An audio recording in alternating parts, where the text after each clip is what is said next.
Y bag di pacio, pasport yn barod a'r tocyn yn eich llaw. Ie, mae'r disgyblion hyn yn mynd ar daith.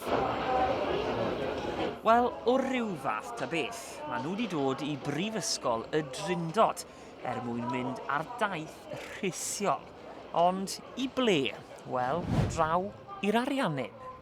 Wel, dyma ni yng Nghaerfyrddin. Wel, Caerfyrddin o ryw fath beth bynnag, achos dyma wal VR, virtual reality. Ac mae'r wal yma yn ein galluogi ni fynd unrhyw le yn y byd, i Efrog Newydd hyd yn oed, strydoedd prysura'r byd. Ond heddi, i ni'n mynd ar daith go arbennig, taith bendraw'r byd i Batagonia bell.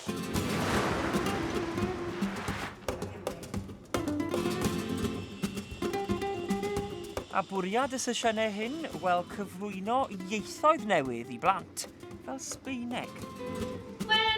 Buenos dias, buenos dias. Ac mae'n gyfle i gael blas ar ddiwylliant newydd. Bwyta bwyd a ni wedi cael diod a ni wedi cysgu. Chi wedi cysgu fyd? Oedd hwnna'n neis gan brec? Ie.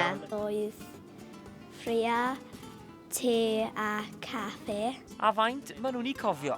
Beth yw hwn? Ar ôl 3, 1, 2, 3. Pasta con salsa. Ddim yn ffôl o gwbl. Taith i'r Ariannin o ryw fath beth bynnag, a sicr yn brofiad cofiadwy a defnyddiol i'r dyfodol.